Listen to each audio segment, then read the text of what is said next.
Faire visiter son appartement sans être présent. Il y en a pas de c'est Stan et dans cette vidéo, je vais apporter des réponses à un point central. Au final, comment faire soi-même les visites de tes locataires? Parce que aujourd'hui, si tu confies ton bien à une agence immobilière, elle va te prendre une commission dessus. Alors si ça ne te dérange pas et que tu as d'autres activités par ailleurs, alors là, pas de souci. Mais si tu souhaites optimiser tes loyers, tu peux très facilement gérer toi-même tes locations sans pour autant que cela te prenne beaucoup de temps. Et c'est ce qu'on va voir tout de suite dans cette vidéo.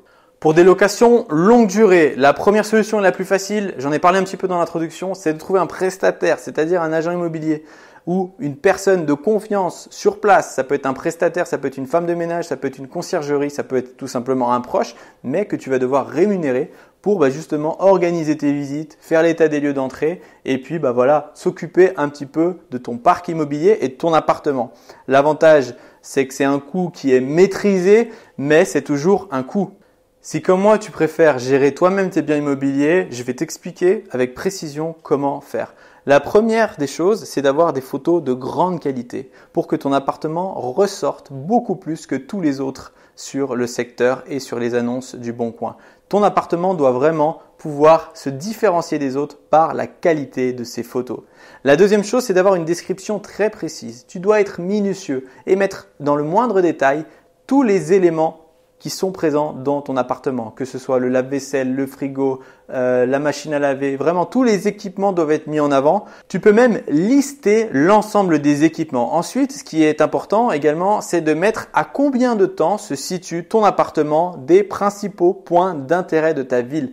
La gare, ça peut être l'école, ça peut être l'université, ça peut être une boulangerie, ça peut être un restaurant, un café, ça peut être le supermarché ou ça peut être la distance aussi pour arriver à l'entrée du péage pour ensuite partir sur de plus grandes distances. Tout ça doit être bien précisé et l'idée c'est que ton locataire ne doit pas t'appeler pour te poser une question sur l'appartement. Il doit t'appeler uniquement s'il est intéressé. Moi, ce que je te conseille également, c'est de mettre dans ton annonce ton numéro de téléphone, mais de ne pas t'appeler, de t'envoyer uniquement un SMS. Toi, derrière, tu as un SMS préfet où tu lui envoies un lien vidéo, c'est-à-dire une vidéo complète que tu auras préalablement tournée de ton appartement. C'est-à-dire que tu vas, comme ça, prendre ton appartement en vidéo, montrer que tu as un lave-vaisselle si tu en as un, une machine à laver, qui puisse se rendre compte un petit peu des proportions parce que si tu fais des belles photos avec un bon photographe, forcément l'appartement aura l'air un peu plus grand que ce qu'il est. Donc là, il aura les bonnes proportions de ton appartement.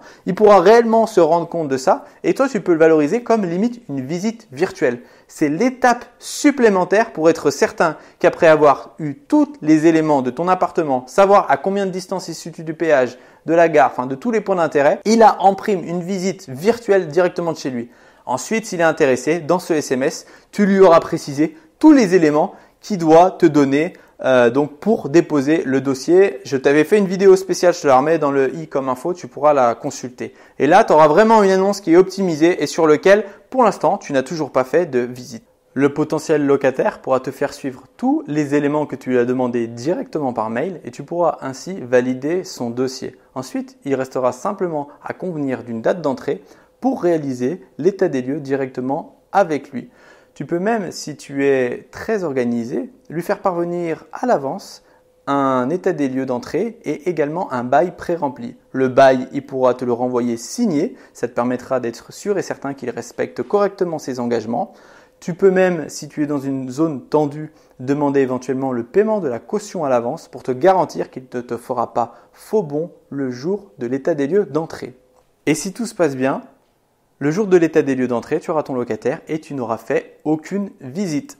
Dernière petite astuce, je ne t'en ai pas parlé avant car c'est la plus simple, c'est utiliser ton précédent locataire en lui demandant ses créneaux de disponibilité, de donner directement le numéro de téléphone à ceux qui souhaitent visiter et passer par ton locataire. Attention, pour ne pas que ton locataire devienne fou, filtre bien avant les éléments du dossier de ton locataire, c'est-à-dire assure-toi qu'il soit bien solvable. Tu trouveras en description un lien qui renvoie vers un sondage où je te pose 3 questions. Le but de ces 3 questions, c'est d'orienter avec le plus de précision possible les nouvelles thématiques des vidéos. S'il te plaît, ça te prend 30 secondes, tu y réponds et tu auras ainsi un sujet pertinent sur des problématiques qui pourront t'aider. Si cette vidéo t'a plu, je t'invite à la liker et à t'abonner pour ne manquer aucune des prochaines vidéos. Maintenant que tu sais comment faire louer ton bien immobilier sans te déplacer, je t'invite à regarder une seconde vidéo juste ici sur comment bien démarrer dans l'immobilier, ne pas acheter des travaux mais acheter du home standing. Si tu souhaites regarder la dernière vidéo, la toute fraîche, la plus récente, c'est juste en dessous. Je te souhaite une excellente journée et je te dis à très bientôt. Au revoir.